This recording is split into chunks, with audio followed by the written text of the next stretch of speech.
Sorry about the snafus. No problem. All right, so it's just about 9:30. We're going to try and leave both Hugo and I and Tim a good amount of time at the end for questions, because we're each talking about kind of the same broad topic from three slightly different angles, and likely the questions will come fast and furious at the end. As being in the vendor community, I get to see a lot of different television facilities. And if there's one thing I think really binds us as an industry, we're all sort of defined in some way by our wires. You go into a facility and you can tell a lot about the person who built a facility by walking behind the rack and everything's dressed up nice. And that may not be who runs it today, but the guy who built it, you can almost see his signature in it. So when I started in this industry, very late in the game compared to some of you, I started in 1990, everything was about analog composite. And then quickly, well, it worked. Quickly, we came out with 270 megabit digital, and that was really transformative as an industry because it let us engineer the workflow without worrying quite so much about things like subcarrier phase. Now, at the time, we all scoffed at our brethren in IT because they had this 10 megabit Ethernet. We thought, 10 megabits, we have 270, so we're so great. And they upgraded to 100, great, good for them. But they even upgraded to a gigabit, roughly, in what, 95, 96, you started to see that come out more and more. But that's okay, because we had HD. And just because we could, we had 3 gig. Well, that's all well and good, and ours is bigger, but the IT guys, they came along on their own, got the 10 gig Ethernet working, shipping well everywhere. 100 gigabit Ethernet was actually standardized at basically the same time. 10, 40, and 100 were standardized within a few weeks of each other. Okay, 100 gigabit Ethernet. And they've got a committee working on 400 that's making good progress. I mean, they are definitely on a glide slope to have 400 gigabit Ethernet within, I don't know, probably lab work in the next year kind of stuff. Meanwhile, as an industry, we're talking about whether we should do 12 gig SDI. There's something wrong with that statement, right? But we've all had this thought, 12 gig SDI. I don't know, it was invented by transceiver makers, in my opinion. But so will this stuff replace coax? Well, the current crop of these 10 gig port switches really have gone to 40 gig ports. Why? Because they can fit more of them on a box. So this is a pretty standard market kind of switch, 1 RU, 36 40 gig ports, that's 144 10s equivalently. And that's 1.4 terabits of internal routing, roughly twice the internal throughput of these. And we make these. And I like these, but it's twice as much bandwidth in that 1 RU box. So, and don't even talk about the cost difference between these, because it's, significant. Now, this actually does a finished thing with the video signal. This is a piece of a puzzle, and that's what you have to kind of keep in your mind. You can't just compare them like they were both apples or both oranges. But what drives all this is an economic story. And this has been true of television since the beginning. For years and years, the television industry, which we love, and boy, that's a color combination that doesn't work. This says, the broadcast equipment economic ecosystem. It looks really good on that monitor. Funny enough, well, yeah, we need dynamic range now. So, as an industry, we like to think television is a really big industry because we're part of it, right? We're part of the television industry, so of course we think it's big, but really the television industry is just not that big of an economic zone. And so for years and years, we've borrowed technology from other industries. Typically, it's the telecom industry. So we do a lot of HDSDI on fiber. Now, why were we able to get all these 1.5 and 3 gigabit lasers to do SDI on fiber? Because they were all developed for OC48. We took the OC48 laser technology, packaged it, put some volume into it for SDI. Those 3 gigabit lasers would never have been developed if they were trying to be developed by the television industry. We just don't have enough money pushing into it. The same thing, in a sense, with the crosspoint chips that we use. Mindspeed, Genum, they are not charitable institutions. They make those crosspoint chips for a lot of industries. We are one of them. So even there, the telecom infrastructure ecosystem, they got a rude lesson in 2000. If any of you were involved with AT&T or Lucent or Alcatel or Nortel back in 2001, 2002, the telecom industry learned that they weren't so important either. And really, that the IT industry was the 900-pound gorilla of the block.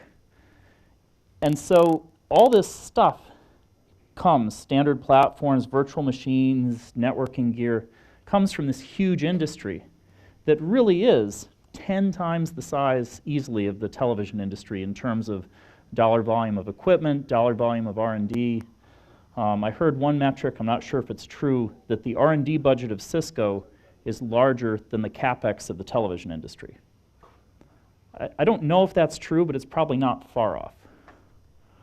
Now, what it means in practice, you see this play out, right? So if you wanted to buy an HD SDI interface for your Yamaha audio console because you wanted to get some audio from your video into it, that's like a $4,000 plug-in on a console that probably only costs 20 or 30.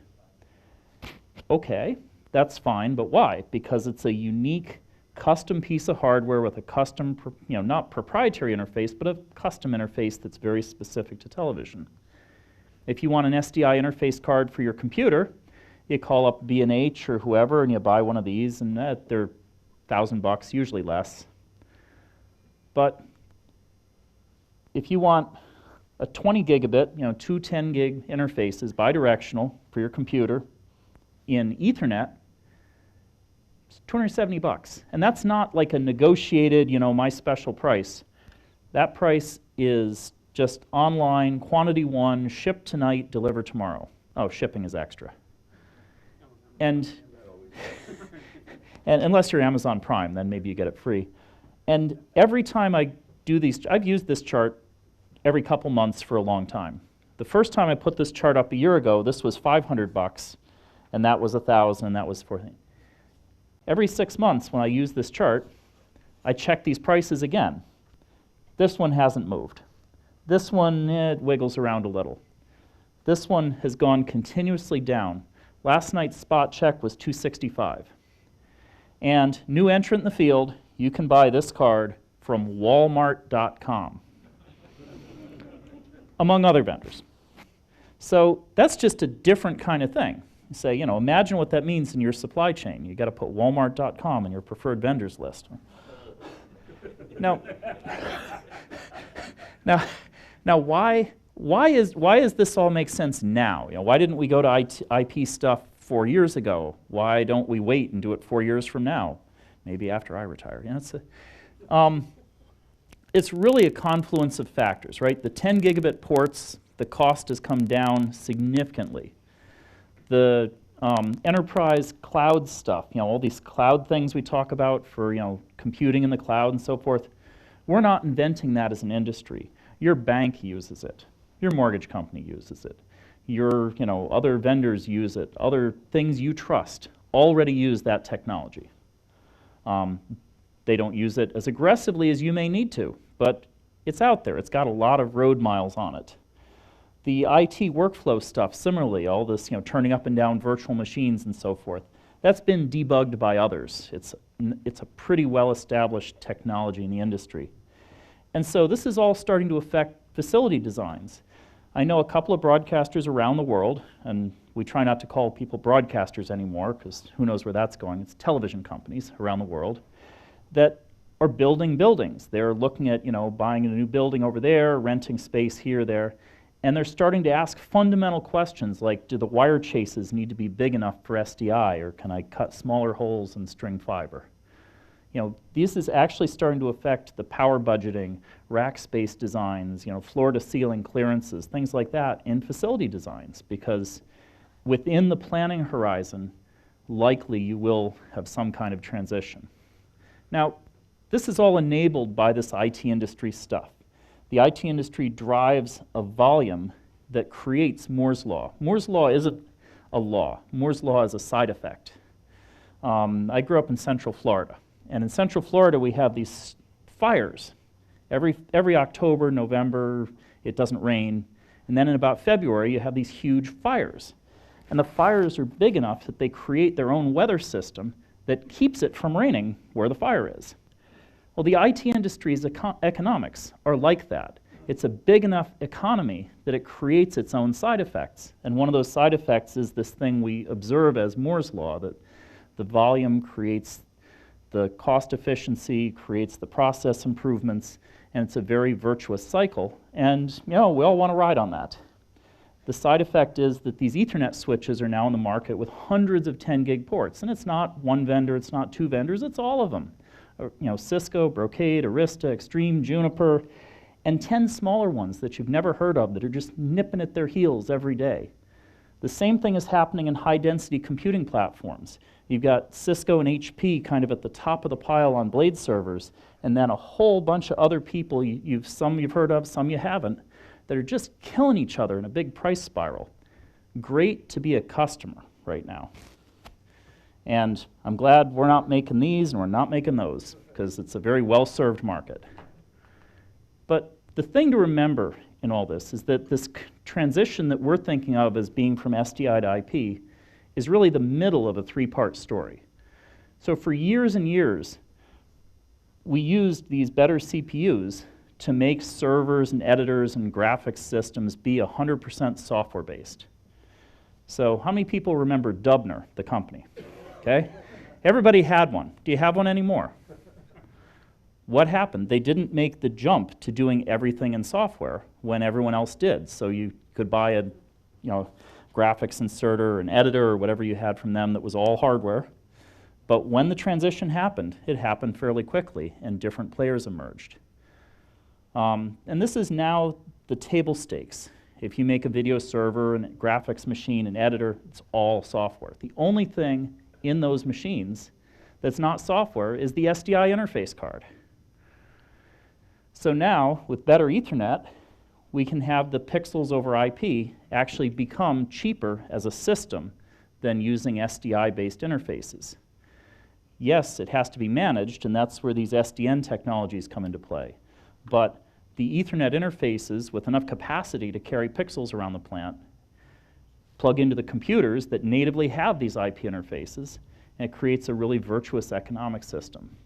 And then the third part to come, after you sort of get through this, is the systemization, getting the flexibility that Tim was talking about, getting the converged onto one set of wiring in the infrastructure, and getting to where instead of saying, well, on a peak Saturday, I need 14 master control threads because I might have all these regional splits for basketball, saying, I'm going to have enough blades that I can spin those up when I need them, and I can use them for other things the rest of the time.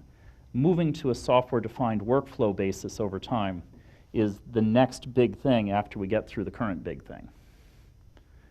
Now, I mentioned in passing software-defined networking, and this is a IT technology that's been used all over creation. And now, as an industry, we're misusing and reusing and unusing this word SDN to mean a million things. So Hugo's going to say it, Tim said it, I'll say it, and we all mean something slightly different by it.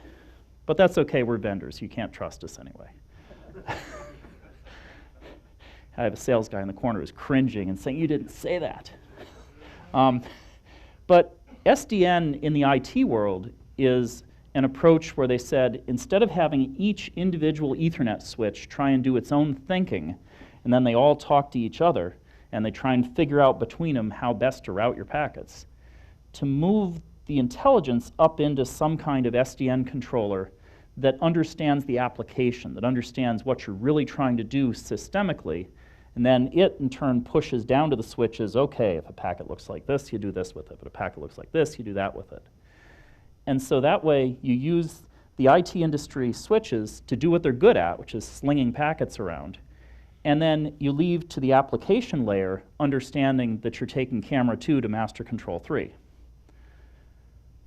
So this is really kind of the core of how we see using the IT hardware in the context of a television operation. Now, as Hugo pointed out, Peter Dare Sony fellow and good fellow too, he always asked, what problem are you trying to solve? And so I asked the question, what problem was SDN trying to solve? And it was invented, because like a lot of things, it wasn't invented by the television industry.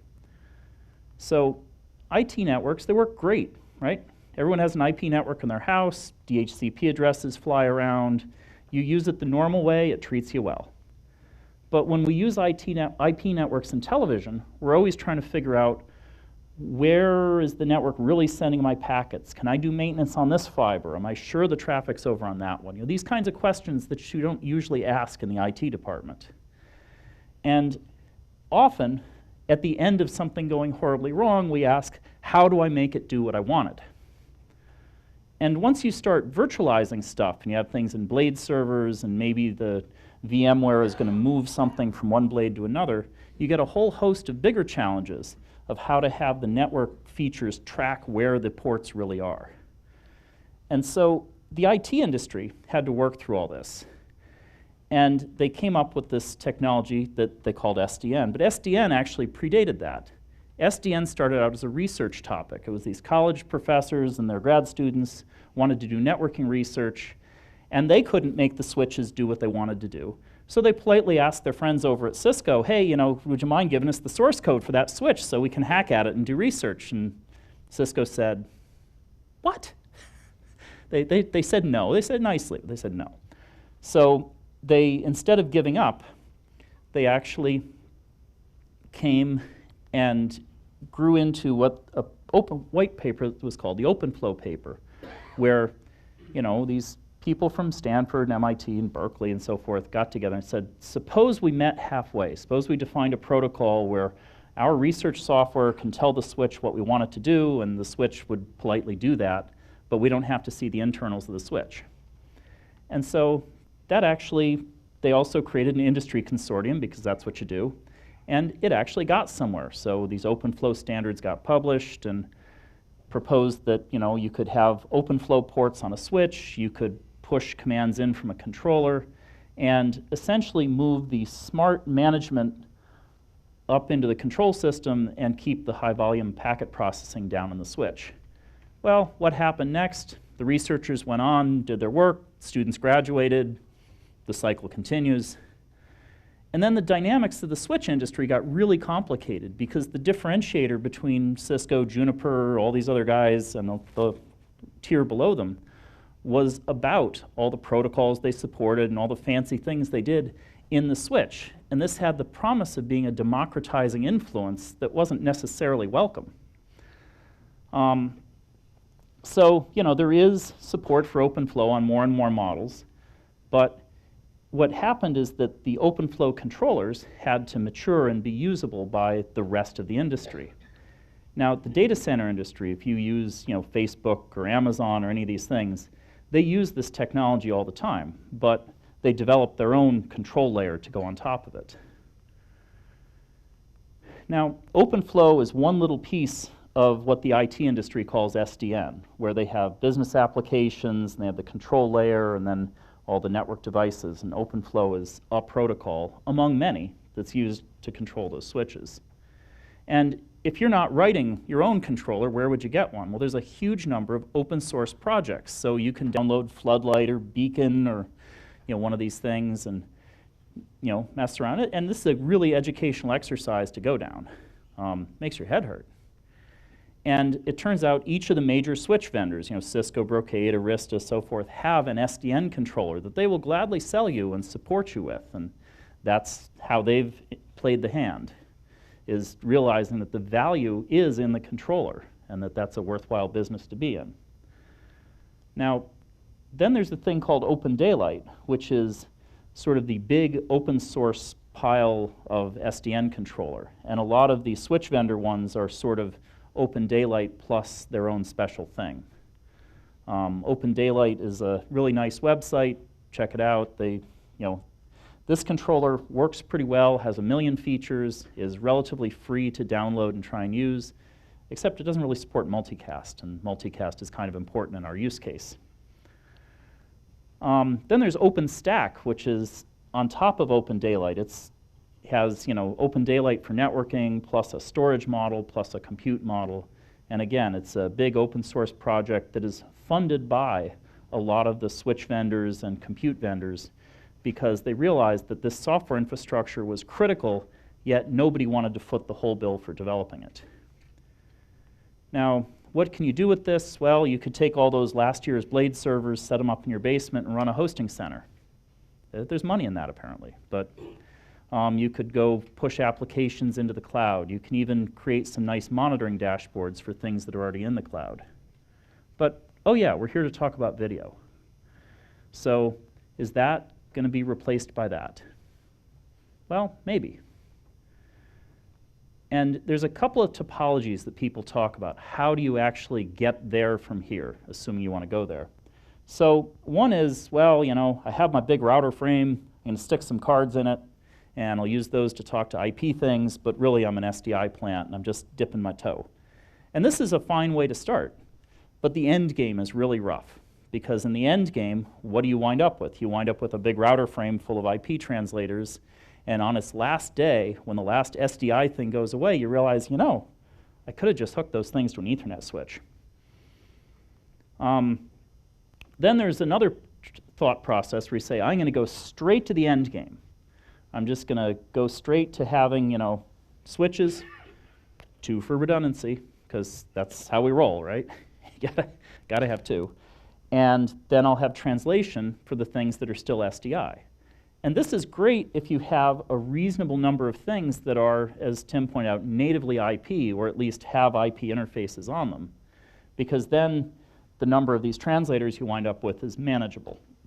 But there's a collateral benefit too, that these translators don't have to all be in the same place. So we've had a couple of situations where people really break these up and they put them off either in the tops of racks or in the faraway corners of the plant where the signals really come from. So they get kind of a free E to O, O to E capability out of there. And redundancy of the cabling, which, face it, in SDI, every crimp is a single point of failure. But with IP, with SMPTE 2022-7, you actually have redundancy of the wiring plant, which we've really not used as an industry historically. It's pretty important. It's pretty good because in IP now with 10 gig E, you might stack 3, 4, 5 signals in a cable each direction. So suddenly having some redundancy to that, it's not a single point of failure of one signal, it's a single point of failure of a handful of signals. So maybe it's got a different risk portfolio in your design. And then the third way people attack this is to say, well, I'll let SDI do SDI's work, I'll let IP do IP's work with switches, and I'll put translation between them that way. And this actually pencils out for overbuilds on existing plants quite nicely because you say, well, this is there and it's working, and maybe I don't want to mess with it, maybe I would need to replace it, but I'm not ready to dive into full IP. So you translate where you need to and have an IP layer that grows and grows over time.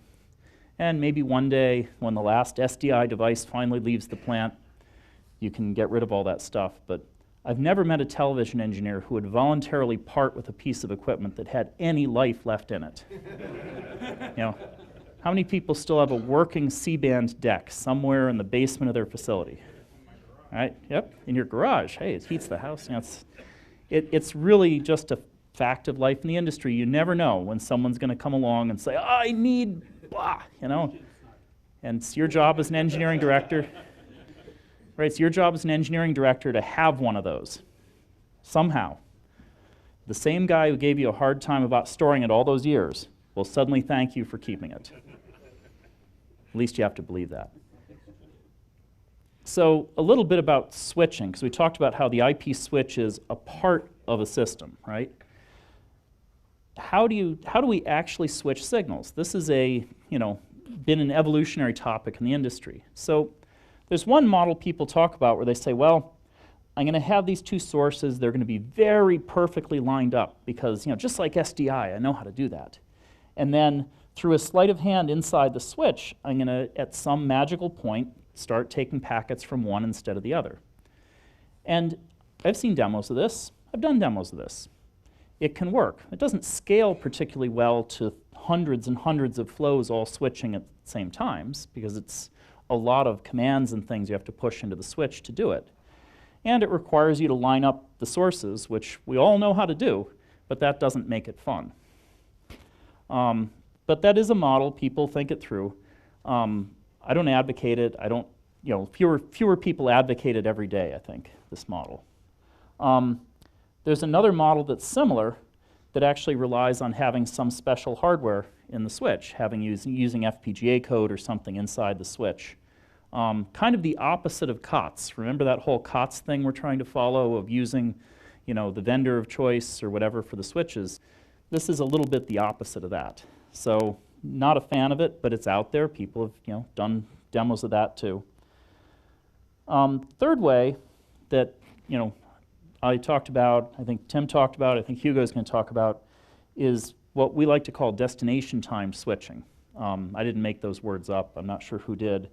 But the idea is that it's really up to the destination to manage, in whatever way it needs to, the transition from one signal to another. So maybe you're getting one signal and you start taking the next one, you do a nice, clean, quiet, whatever switch to it, and then you drop the old one. And this has the advantage of being scalable because we're not asking the switch to do anything that the IT industry doesn't ask it to do every day. There's no special feature in the switch to do this. And it's not even that complicated in the switch. Switches do this for a living. Give me this new feed, okay. Drop that old one, okay.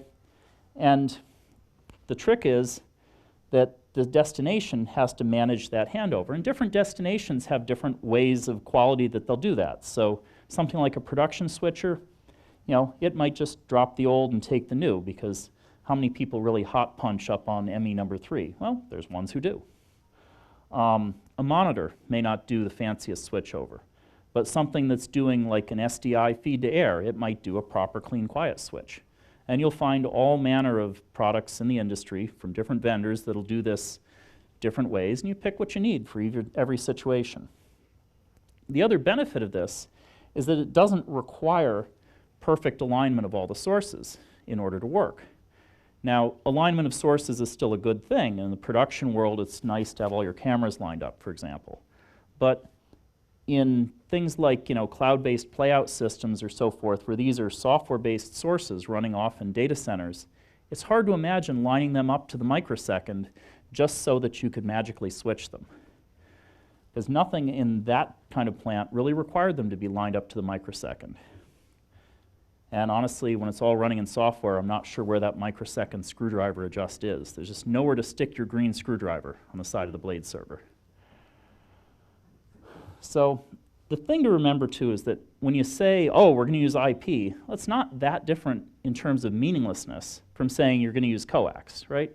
Because coax, you could have composite on there, you could have L-band, you could have SDI, you could have IF. It's just wire after all. I mean, maybe you have to know its impedance and so forth. Well, when you say you're using IP, it's the same kind of discussion. It could be pixels, it could be compressed pixels, could be file transfers, could be email, could be web pages. And interestingly, it could be all those things at the same time on the same wire, which leads to a whole set of operational complexity and challenges. So all that said, what is the right thing to put over IP? Well, that is very situationally dependent to what your facility really does. If you go to something like the Cox head end in Atlanta, where it's their kind of national head end for the country, there's some L-band over in one corner, because they have a big, gigantic simulsat outside. L-band comes in. Right at the edge of the building, that stuff gets converted to IP. And the whole rest of the building, there is not an SDI cable in that building. There's not an ASI cable in that building. The entire building is already IP-based, and it has been for years. And what's on it? It's MPEG-2 and H.264 transport streams on IP flying around that building. Is it right? Well, it's right for them, because that's what comes in and that's what goes out, and so they leave it in that form as much as they can through the middle. Probably not right for a production facility. There you'd have a completely different environment because it's a different purpose. In production, you tend to think about pixels over IP, uncompressed. And there it's about no compromise on picture quality, no compromise on latency, keep everything like it is today so that the creative staff who's running the switcher gets boom, boom, instant kind of responsiveness and perfect quality. In the middle, there's mezzanine compression, JPEG 2000, things like that, where you're making some kind of cost trade-off about bandwidth. If you're sending a signal from Washington to Denver, say, likely some kind of JPEG 2000 is the right trade-off of equipment cost versus bandwidth cost. If you're sending a signal from here to the next room where it's fiber, bandwidth was free. Put whatever you want over that fiber. If you're sending a signal from here to Hawaii, the bandwidth cost is much higher, and probably you'd do something like H.264 at 20 megabits or so. But it's just economics. You do the spreadsheet, you do the math, you say, okay, for that link I'll use this, for that link I'll use that. It's always just choose the appropriate technology. It's good to have choices. Now, there is standards work going on. So someone asked earlier how many people here are SMPTE members, but the question I'll ask is, how many people here actually participate in the SMPTE standards process? Okay, this is a much smaller number of hands. You're welcome to. Please do. The voice that is most often missing, in my opinion, in SMPTE standards process meetings is the voice of the user, the voice of the engineer who actually has to make something work at the end of the day. The vendors are pretty well represented in the meetings. Some of the very large networks, it's sort of like Rich Friedel from Fox or Marek Ackerman from Turner, or some of the people like that, they're very active in the standards process. But we don't get a lot of, I'll say, rank and file from the customer community in those meetings, and it would help. It would help drive the sanity of the situation in some of these groups. But it's not just SMPTE, right? There is, for this IP transition, there's a joint task force between Video Services Forum, SMPTE, and EBU that's sort of moving the ball on it. That's an open process. You can join that anytime. You don't even have to be a member of the SMPTE standards process to get involved in that one. But you do have to turn up to a meeting once in a while. That itself is a cost. The IETF, very active organization, chunking along standards right, left, and center. Dominated by whoever shows up, and who shows up is the IT world right now. If more television people showed up at the IETF meetings, it could drive that solution in a certain way that might be useful. And Open Networking Foundation, Open Daylight, all these other projects are at their core organizations of people. And it's largely, we refer to them as the organization of the willing, meaning you vote by showing up and doing stuff. And the more the television industry gets involved in showing up and doing stuff, the better it will be for all of us. Now, curiously absent from my list, purely by oversight, is the Audio Engineering Society. And AES, those guys who do television without picture. And so here's one radio guy here. Good. Okay. Thank you for carrying the ball for radio. Yes. And the AES, audio has been done over IP for several years now. And they're both a useful tale and a cautionary tale, because the audio industry started doing audio over IP, every vendor their own way. And there's easily 10 different incompatible audio over IP solutions out in the universe. And later the standards have come along, and now they're trying to consolidate down to doing everything by AES 67, which is the newly christened, this is the way we're going to do it, standard. We'll see how that goes. I hope it goes really well. But that's, I think, for us as an industry, a cautionary tale of how to not get the implementation too far ahead of the standards, if we possibly can. That said, we're all running 1,000 miles an hour, so let's get there. What stops us? Well, what stops us all is that SDI, if you have a building full of SDI stuff, the incremental cost of adding one more thing is really low to do it with SDI. It's just true. It's not right or wrong, it's just true. The economics of going IP are at its best when you have things that speak IP. If you're just going to wind up translating every signal, you probably don't want to go there just yet. And as the endpoints evolved, either IP interfaces or IP natively, then the core will transition to IP. But it's always driven by the reality on the ground. So thank you. And Hugo, I saved you a little bit of time.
All right.